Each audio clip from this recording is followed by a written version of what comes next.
जय श्री राम, सत श्री अकाल, आदाब प्यारे बच्चों, कैसे हैं? आइए फटाफट से डिस्कस करते हैं जो 29 जून इवनिंग शिफ्ट यानी शिफ्ट 2 का 29 जनवरी फिजिक्स का सॉल्यूशंस डिस्कस करते हैं एक एक करके। इससे पहले जो 3 शिफ्ट्स थी, जैसे 27 के मॉर्निंग और इवनिंग और 29 की मॉर्निंग, मैं तीनों शिफ्ट्स डिस्कस कर चुका हूँ। मेरे चैनल पे वीडियोस हैं, आप जाकर देख सकते हैं। मैंने मैक्सिमम से मैक्सिमम क्वेश्चंस डिस्कस किए हैं, यानी आप ये लगा लीजिए मोर देन 20 क्वेश्चंस हर सेक्शन में मैंने डिस्कस किए हैं। किसी में तो 25 से ज़्यादा भी डिस्कस किए हैं। आज भी ऑलमोस्ट मेरे पास सारा ही क्वेश्चन पेपर है, तो ध्यान से वीडियो के एंड तक बनिए रहिएगा। पहला क्वेश्चन ये है, इस गेट का आउटपुट बताना था। क्या ए है, बी है, ए प्लस, इस फॉर्म में बताना था। 2 इनपुट्स दिए आपने, ए और बी। तो ध्यान से देखिए, सिंबल की पहचान होनी जरूरी है। ये एंड गेट है, ये एंड गेट है, ये आपका और गेट है, ठीक है। ये सिंबल से पता लग रहा है हमें। ये नॉट गेट है। तो जब आप यहाँ से इनपुट जाओगे तो ये इनपुट जो ए यहाँ पर पहुँचेगा, ये आउटपुट ए बार में कन्वर्ट होगा, यानी ये इसका आउटपुट इसका इनपुट बन जाएगा, और ये बी यहाँ पे आएगा इनपुट। ऐसे ही ये आपका ए इधर जाएगा, ठीक है जी। और इसी तरह से ये वाला जो है ये इसके साथ लिंक्ड है बी के साथ, तो इधर ये बी आ जाएगा।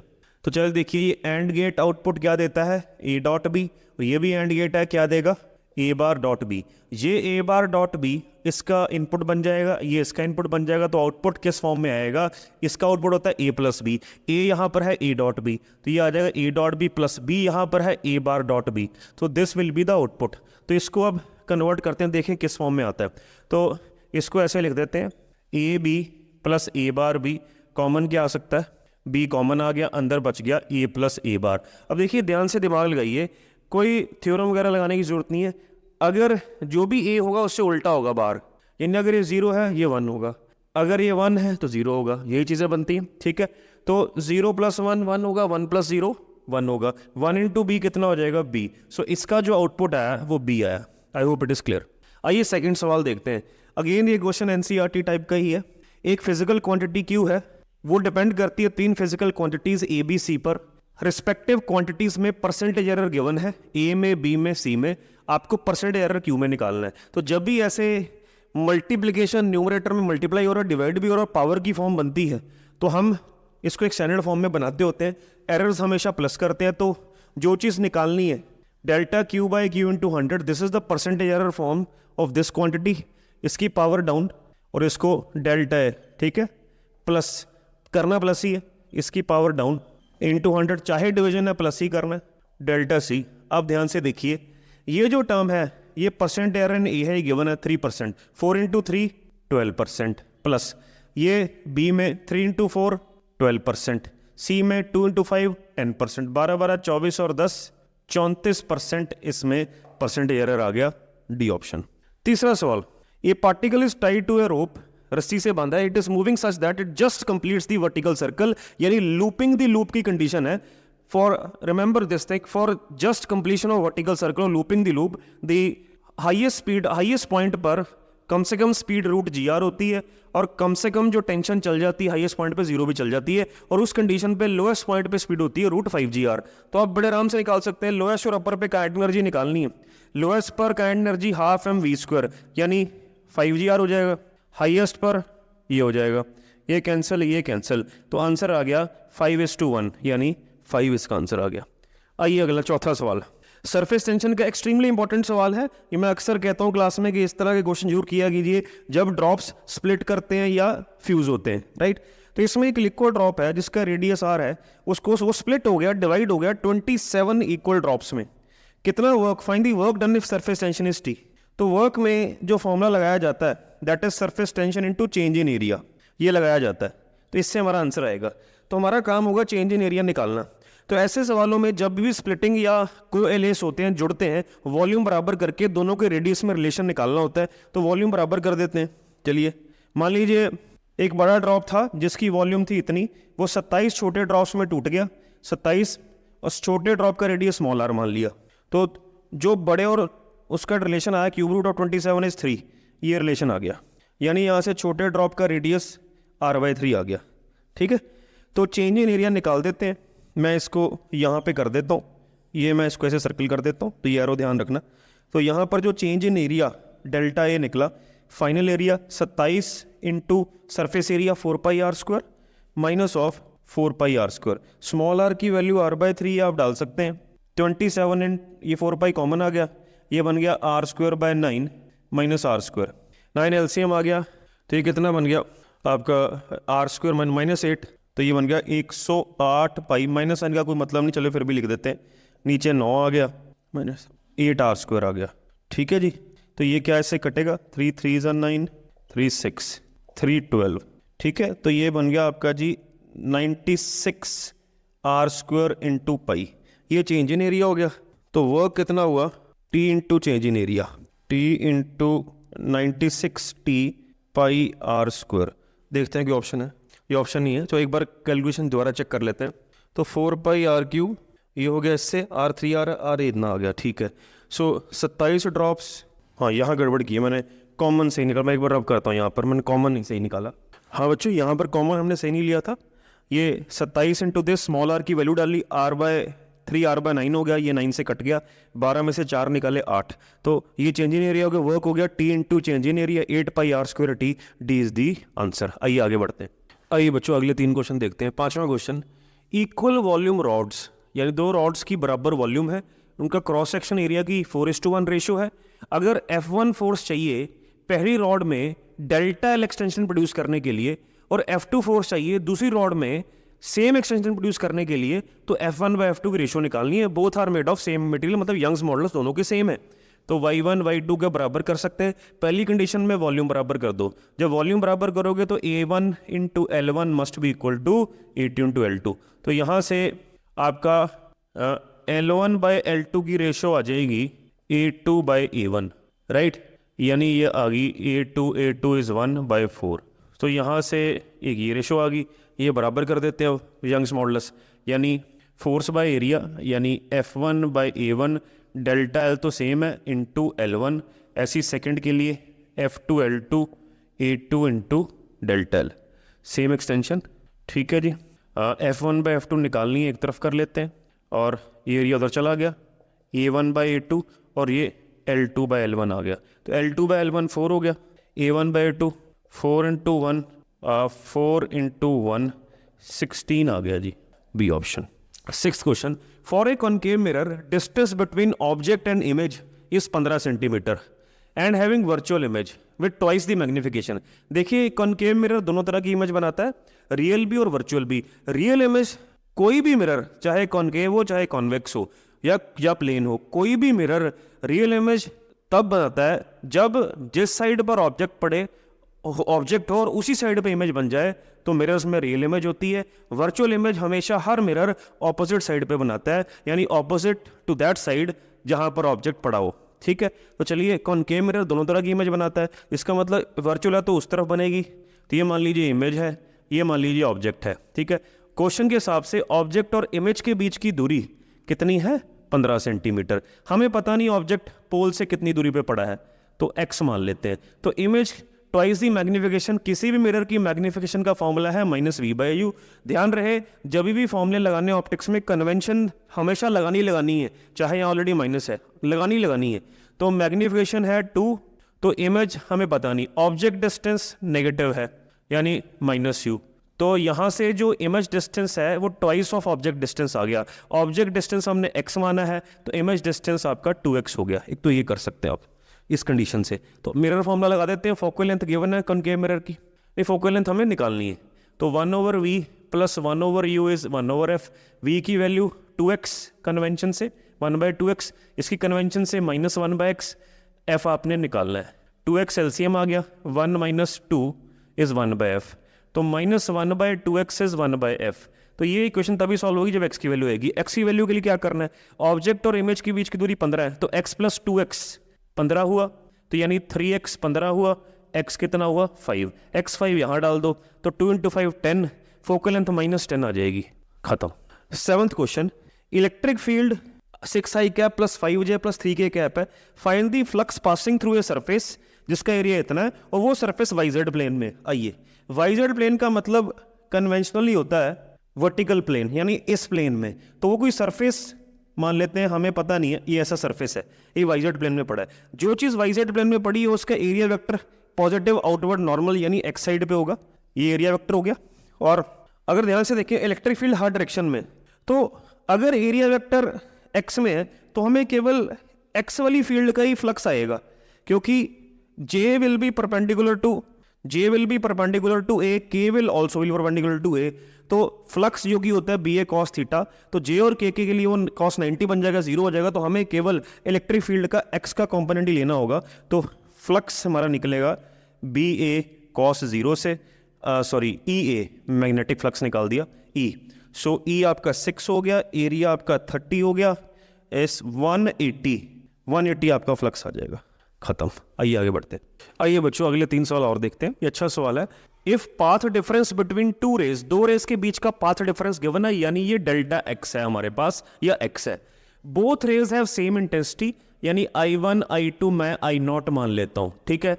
Find the ratio of net resultant intensity for a given path difference, यानी जो नेट इंटेंसिटी बनी रिजल्टेंट निकालना, और to the maximum possible intensity I max, resultant intensity by maximum intensity. चलिए आई करते हैं, इंटरफेरेंस का सवाल है।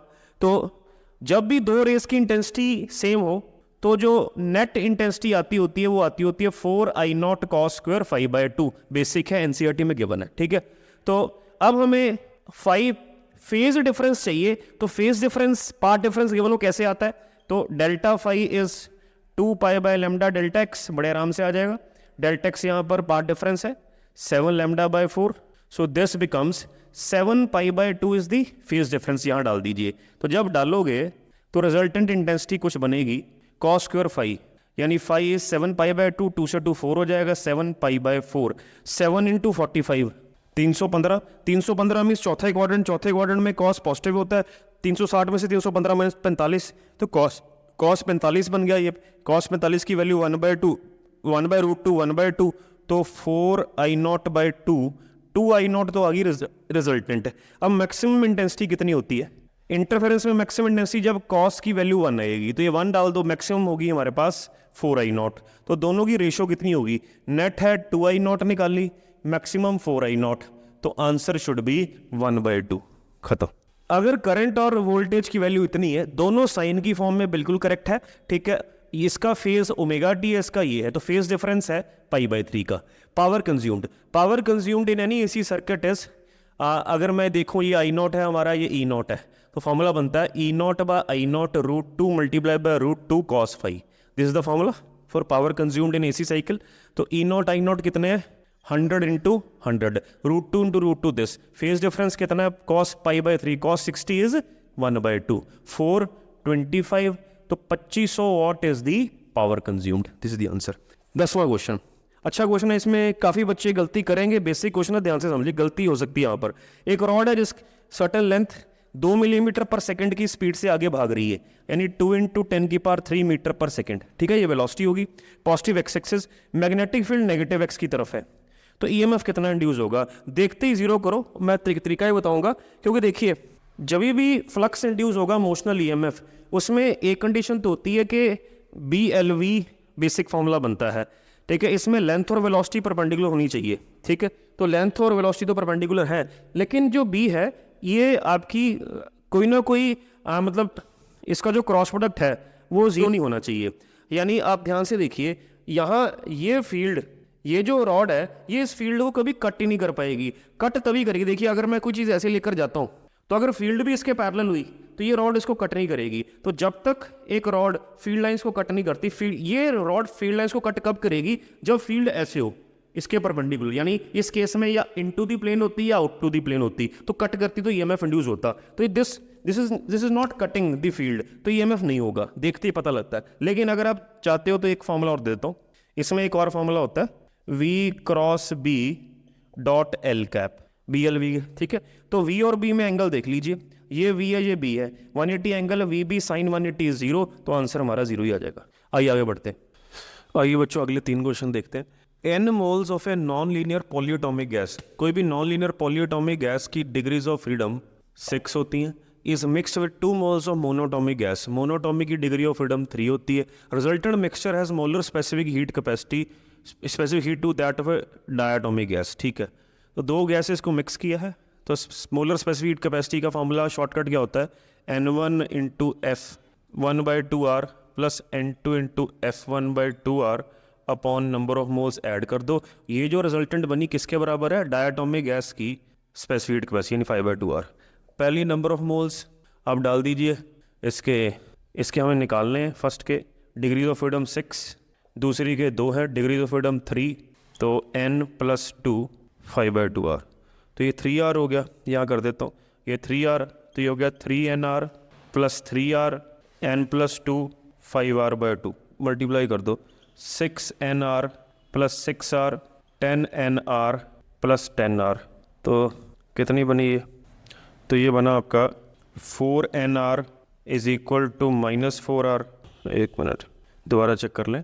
तो इसके n नंबर ऑफ मोल्स हैं, हमें निकालने हैं n मोल्स, ठीक है। F6 हो गया, 3NR हो गया ये, ठीक है। उसके नंबर ऑफ मोल्स 2 हैं तो 3/2R, ठीक है, 3R हो गया। और इधर नीचे N + 2 हो गया 5/2R, ठीक है जी। ये 6NR + 6R, सॉरी हाँ 5RN आएगा इसका, 5NR, ठीक है। तो 5NR, सो ये इधर आ गया, ये बच गया आपका NR, ये हो गया 4R, R से R कट गया, N = 4, सो N = 4, ठीक है जी। 12th क्वेश्चन, एक सर्किट है, इसमें I की वैल्यू निकालनी, यानी 4 ओम में कितना करंट जा रहा है। सिंपल है, आप इसकी नेट रेजिस्टेंस अगर देखें तो बन जाएगी 2 + 4 × 4/4 + 4 + 1, 16/8, 2 5 ओम नेट आ गई। तो टोटल जो करंट डिलीवर किया बैटरी ने वो किया 2 एम्पियर। तो 2 एम्पियर यहाँ पहुँचा, ये 4 और 4 इक्वल रेजिस्टेंस है, डबल रेजिस्टेंस, तो एक एक करके डिवाइड हो जाएगा 1 ampere. 13th question, time period of SHM is 6 pi seconds. तो SHM का जो टाइम पीरियड दिया है 6 पाई है। Find the time taken by the particle 0 से √3/2a जाने के लिए। तो let us start, y = a sin ωt।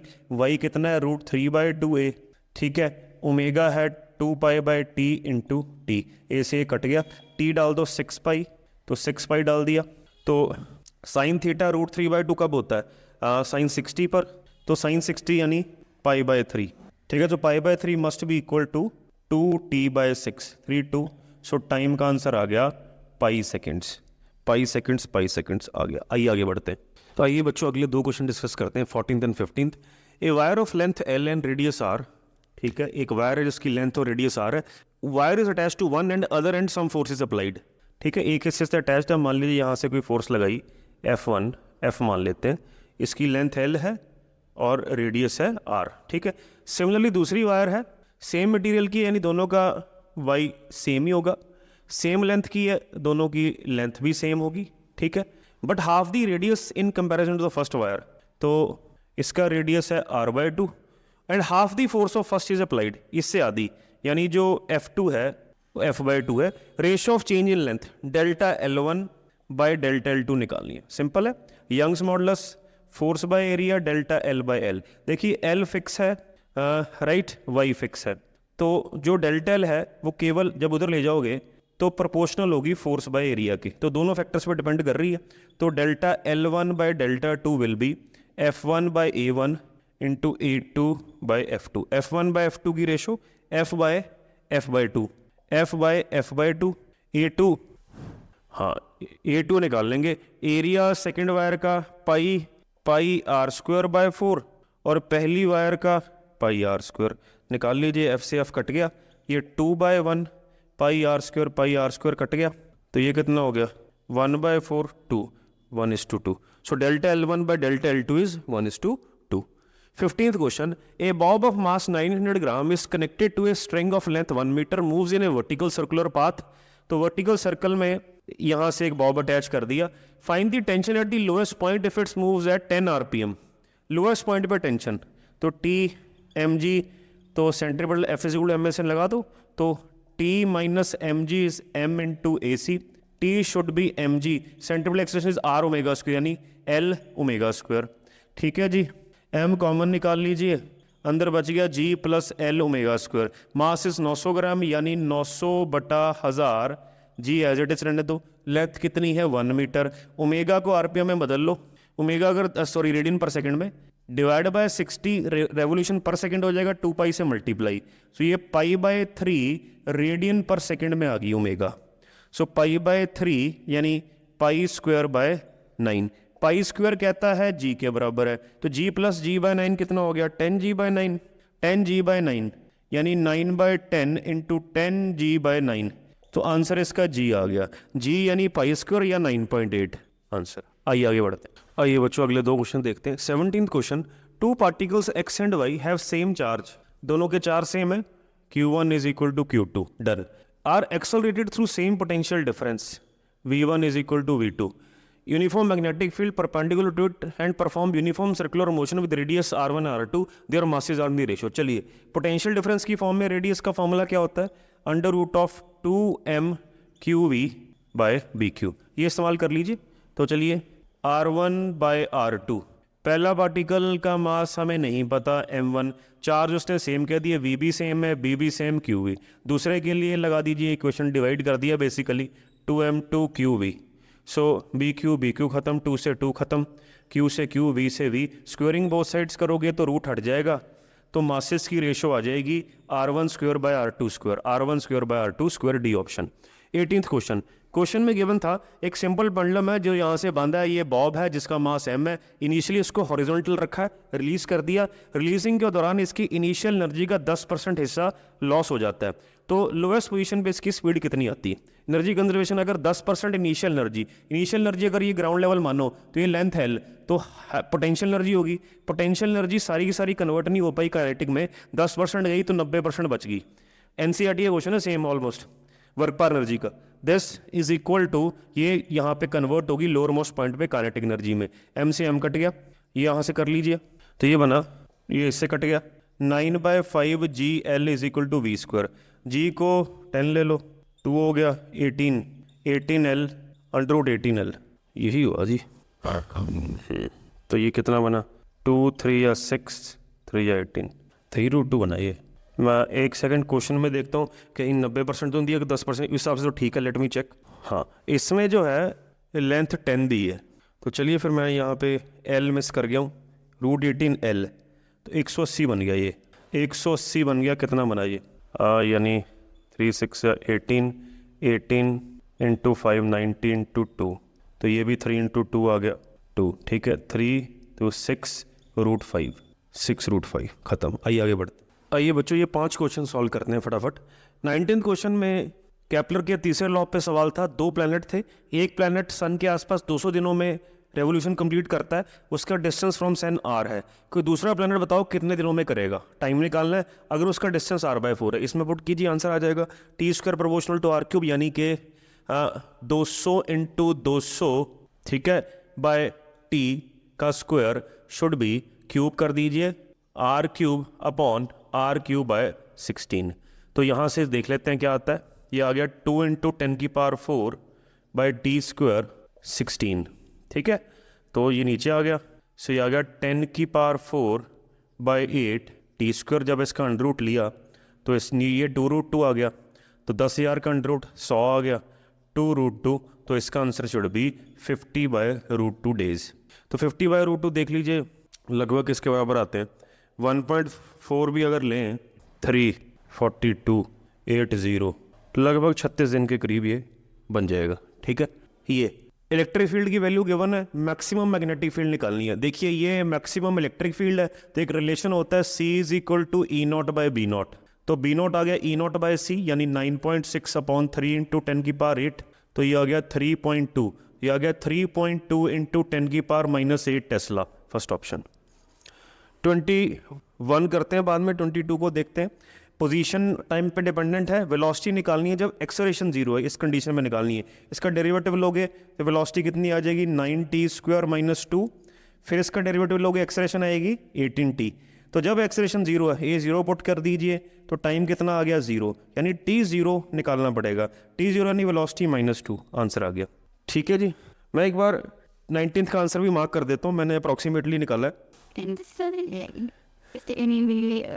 इसका 25 दिन आंसर है, तो जरा कैलकुलेशन चेक कर लीजिए, ठीक है, बाकी तो ठीक है, तो नॉट 36 होना इसी तरह से, तो प्लीज़ कैलकुलेशन चेक कर लें।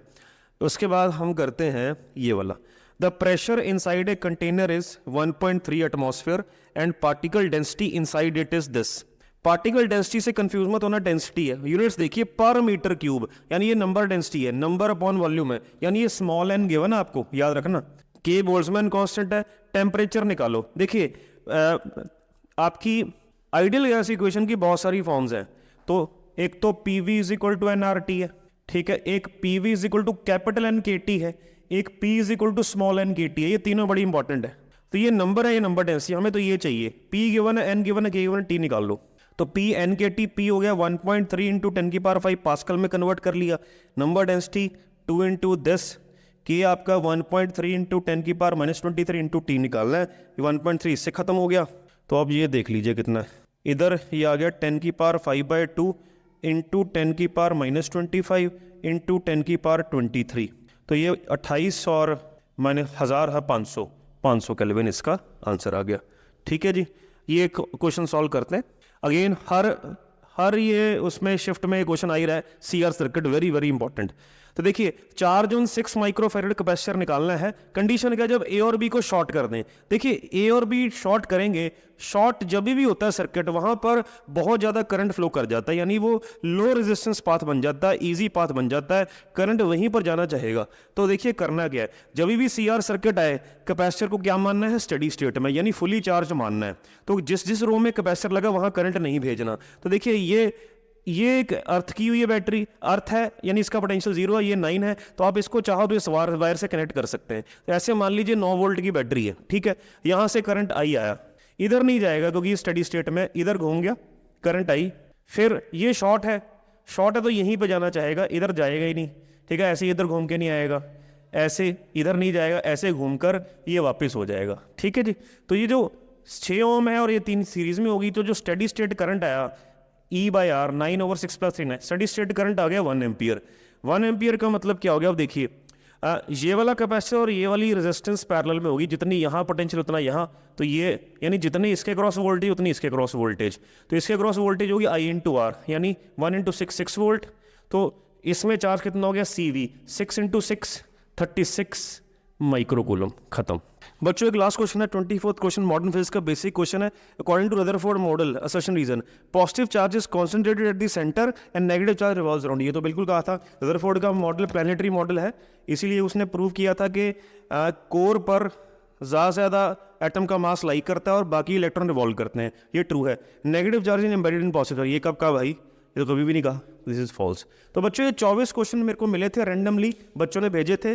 I hope more than 20 questions मैं हर शिफ्ट का डिस्कस कर रहा हूँ। आप अपने जरूर कमेंट सेक्शन में कमेंट्स डालिए, किस तरह से आपको ये लगा, समझ में आया, कितना समझ में आया, प्लस कितने नंबर आपके बन रहे हैं। घबराइए मत, राइट, दिल थाम के बैठिए कि अगर आपने मेहनत की है इस आसान पेपर में, मेरे बहुत सारे स्टूडेंट्स हैं जो पूरे 100 में से 100 फिजिक्स में ले रहे हैं। तो all the very best to you, और बने रहिए इस चैनल पर, मैं आगे भी हर शिफ्ट की आपको सॉल्यूशंस दूंगा और आगे आपको एडवांस हो, नीट हो या बोर्ड हो, चाहे ICSE CBSE बोर्ड हो, मैं उसकी तैयारी भी आपको यहाँ पर करवाऊंगा। धन्यवाद।